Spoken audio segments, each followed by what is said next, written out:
Hello प्यारे बच्चों, क्या हाल चाल है। आज हम अगले चैप्टर में देखेंगे जो शुरुआती पढ़ेंगे एरर मेजरमेंट की। जो हम गलतियां होती नापने में उसको हम लोग कैसे ज्ञात करें उसके बारे में देखते हैं। उससे पहले हम थोड़ी सी बेसिक बात करेंगे। जैसे हमारा बेसिक में नंबर 1 कंडीशन किसकी बात करेंगे।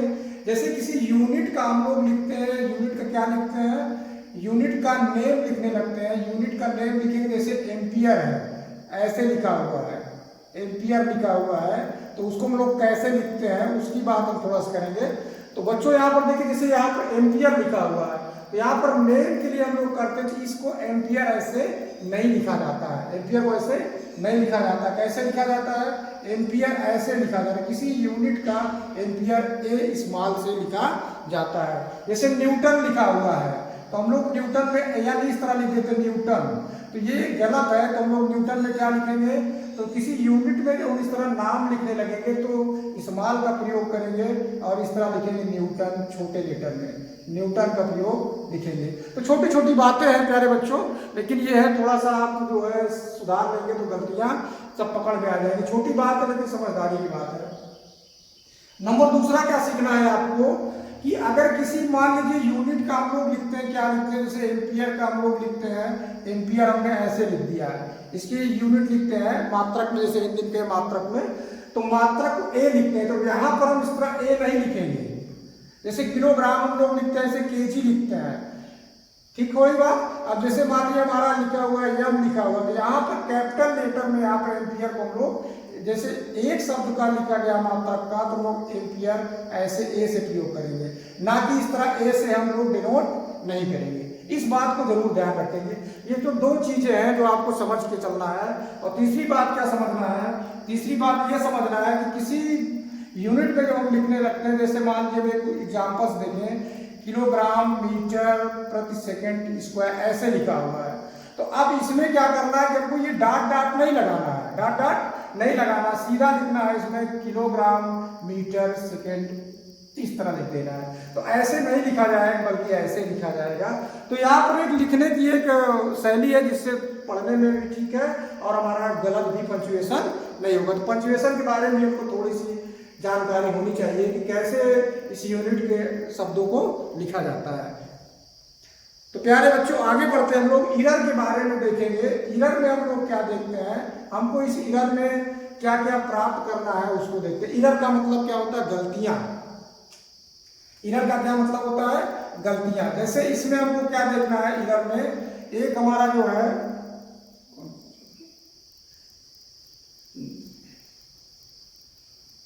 पहला हमारा जैसे एब्सोल्यूट और दूसरा है रिलेटिव और तीसरा हमको क्या प्राप्त करना है, परसेंटेज एंड परसेंटेज एरर।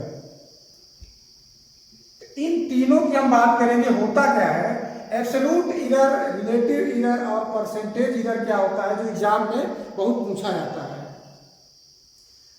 तो प्यारे बच्चों इस सवाल में हम देखेंगे कि एब्सोल्यूट क्या होता है। जैसे मान लीजिए हम क्या करते हैं कि नंबर 1 हम एब्सोल्यूट की बात करें। एब्सोल्यूट में क्या देखेंगे, 10 बार नापे से 2 आया, फिर 3 आया, फिर 4 आया, इतना तो बड़ा बड़ा आएगा नहीं। बड़ा में एरर और ज्यादा होगा, जैसे 2 आ गया, 2.1 आ गया, 2.2 आ गया, 2.3 आ गया।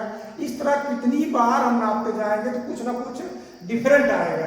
इसी डिफरेंट को हम लोग क्या बोलते हैं, एरर बोलते हैं। क्या बोलते हैं, एरर। की नापने में जो गलतियां हो रही हैं वो एरर हो रहा है। तो इसी को हम लोग कहेंगे कि ह्यूमिडिटी मेजरमेंट में जो पर्सन के द्वारा जो गलती होती है और जो उसकी एग्जैक्ट वैल्यू होती है उससे थोड़ा डिफरेंट आता है, इसी को हम लोग क्या बोलेंगे, एरर बोलेंगे। तो एब्सोल्यूट का क्या मतलब होता है कि एब्सोल्यूट के बारे में भी हम पूरा आगे देखेंगे, समझेंगे कि एब्सोल्यूट होता क्या है, एब्सोल्यूट एरर का मतलब क्या होता है, उसके बारे में हम बात करेंगे। एब्सोल्यूट एरर का मतलब होता है कोई मेजरमेंट हम जब करेंगे, इंडिविजुअल मेजरमेंट करेंगे और उसका जो ट्रू वैल्यू होता है, किससे हम तुलना करते हैं, उससे ट्रू वैल्यू से तुलना करेंगे। किससे तुलना करेंगे, ट्रू वैल्यू से तुलना करेंगे। जैसे हम एग्जांपल से ले लें, किसी की हमने वैल्यू नापा A1 आया, A2 आया, A3 आया, A4 आया, और मान लीजिए हमने AN बार नापा, AN बार नापा, तो AN बार नापने पे हमको क्या प्राप्त हुआ कि हर बार वैल्यू अलग अलग चेंजेस आ रही है। इसका मतलब इसमें कुछ एरर आ रहा है। तो एरर आ रहा है तो हम लोग क्या करेंगे, पहले इसका मीन निकाल लेंगे। क्या निकाल लेंगे, ए का जब मीन निकालेंगे तो हम लिखेंगे A1 plus A2 plus A3 plus dash dash dash AN तक हम यहाँ जाएंगे। कितने बार, EN बार में हमारा ए मीन प्राप्त हो जाएगा। अब एब्सोल्यूट जो एरर होता है उसको फिर से आप ध्यान से समझिए, एब्सोल्यूट एरर कैसे प्राप्त होता है, एब्सोल्यूट एरर कैसे प्राप्त होता है। अब यहाँ से बात समझ जाएगी। ये जो मीन हमारा निकला, ए मीन निकला है, जो ट्रू वैल्यू है, उस ट्रू वैल्यू से इस मीन को हम घटा देंगे, डिफरेंस करेंगे, वही हमारा एब्सोल्यूट एरर प्राप्त होगा। जैसे देखिए, हम एब्सोल्यूट को हम लोग लिख सकते हैं डेल्टा ए। क्या लिख सकते हैं, डेल्टा ए लिख सकते हैं। जैसे हम अगर इसका मान पहले वाले का ट्रू वैल्यू से घटाएंगे तो लिखा जाएगा डेल्टा A1, क्या लिखा जाएगा, डेल्टा A1 इक्वल टू लिखा जाएगा A1 माइनस ए मीन, यानी ए मीन से हम जो घटाएंगे जो प्राप्त होगा डेल्टा ए, हमारा यही एब्सोल्यूट एरर प्राप्त हो जाएगा। इसी तरह हम सब का निकालते जाएंगे तो A2 का हमारा कितना हो जाएगा, लिखा जाएगा A2 माइनस ए मीन, ऐसे लिखा जाएगा। तो प्यारे बच्चों, यहाँ तक जो हम लोग एब्सोल्यूट एरर हम लोग प्राप्त किए, इसी एब्सोल्यूट एरर की बात हम लोग कर रहे थे। अब हमको मानिए A1, A2, A3, A4 इस तरह निकलता चला जाएगा हर बार में। अब इसका हम मीन निकाल लें। क्या निकालते बच्चों, मीन निकाल लें, उसी को लिखा जाएगा mean absolute error, mean absolute error. यहाँ पर इसका क्या निकल आया, मीन एब्सोल्यूट एरर का जब निकालेंगे तो क्या प्राप्त हो जाएगा, delta A1 plus delta A2 plus delta A3 plus dash dash n बार में, ऐसे लिखेंगे। अब कितनी बार इधर हो रहा है तो उसको हम लिखेंगे n बार में। कितनी बार में, n बार में। तो हम यहाँ पर एब्सोल्यूट एरर को लिख देंगे अपॉन n। तो यहाँ पर हमारा क्या हो गया, ये मीन एब्सोल्यूट है और यहाँ पर हमारा क्या है, एब्सोल्यूट एरर है। तो प्यारे बच्चों, हमको यहाँ तक का टॉपिक क्लियर हुआ कि एब्सोल्यूट एरर होता क्या है, एब्सोल्यूट एरर होता है क्या। फिर से हम आपको दोहरा दे रहे हैं, ये जो हमारा ट्रू वैल्यू रहता है उससे जो हमारा डिफरेंट होता है, उससे जो हमारा डिफरेंट होता है, यानी हमने किसी को नापा A1 आया और जो हमारा मीन है, यानी जो इससे जो डिफरेंट आ रहा है वही हमारा एब्सोल्यूट एरर होगा। इस तरह हम इसको समझ सकते हैं।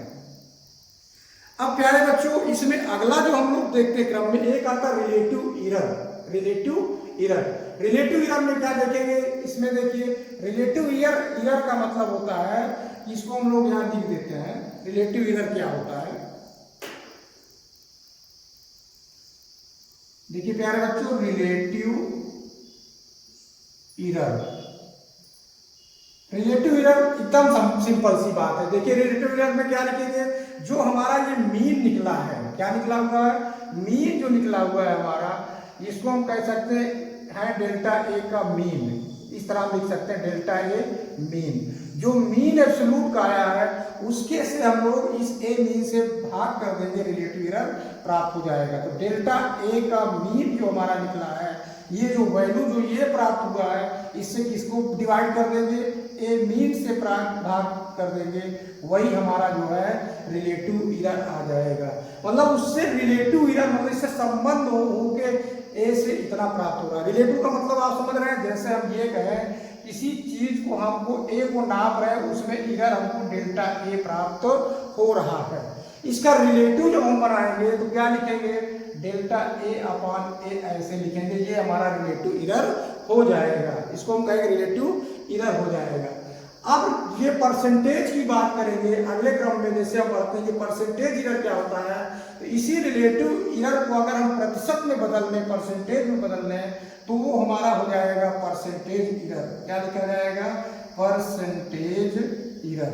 तो प्यारे बच्चों, एकदम सरल है, केवल आपको थोड़ा सा ध्यान देना है। इसमें हम क्या कर लेंगे, डेल्टा ए मीन कर लेंगे अपान ए मीन कर लेंगे और उसमें 100 से गुणा कर देंगे, वो हमारा प्राप्त हो जाएगा, परसेंटेज एरर प्राप्त हो जाएगा। कंबाइनेशन करेंगे तब क्या प्राप्त होगा, कंबाइनेशन ऑफ एरर। इसके लिए थोड़ा सा देखते हैं। कॉम्बिनेशन ऑफ इरर में क्या है कि जोड़ भी होगा घटाना भी होगा, दोनों होगा। लेकिन इरर हम कैसे ज्ञात करेंगे उसको ध्यान देंगे, इरर हम कैसे ज्ञात करेंगे उसको ध्यान देंगे। जैसे हम मान लेते हैं एग्जाम्पल्स देखते हैं कि z इक्वल टू, मान लीजिए हमारे पास a प्लस बी है, z equal to a plus B है। अगर हम ये प्रयोग करके यह चेक करते हैं कि z में जो इरर आ रहा है डेल्टा z प्राप्त हो रहा है, कितना प्राप्त हो रहा है, डेल्टा z प्राप्त हो रहा है।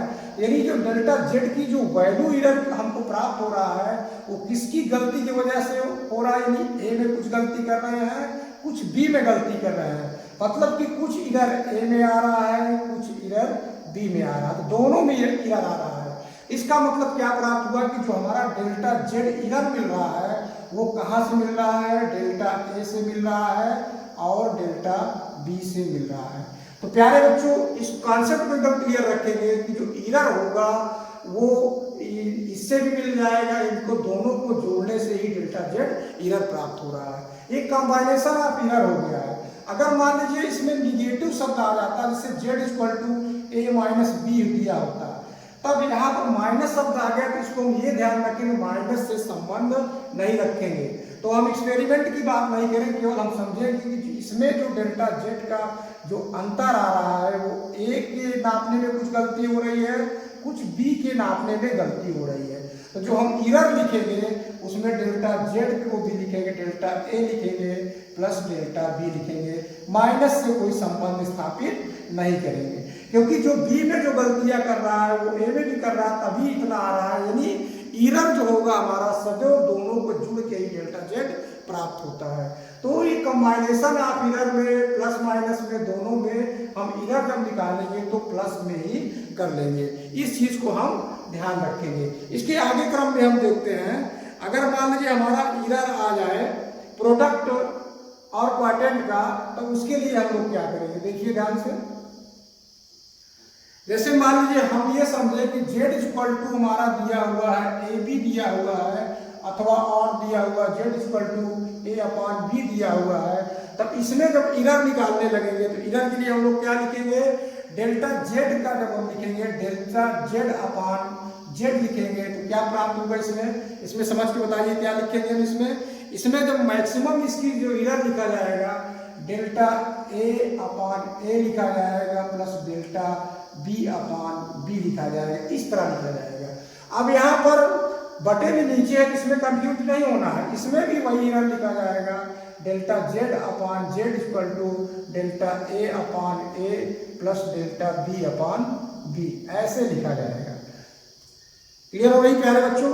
अब इसमें पावर की हम बात करेंगे, अगर पावर में हो तो पावर में क्या करते हैं, पावर का मतलब जैसे लिखा हो कि z equal to a to power n, ऐसे दिया हुआ है, z इक्वल टू कितना दिया हुआ, 1 की पावर n दिया है। तो इसमें जब हम इरर निकालेंगे डेल्टा z अपॉन z निकालेंगे तो n उसके साथ गुणा में आ जाएगा, डेल्टा a अपॉन a ऐसे निकाल देंगे।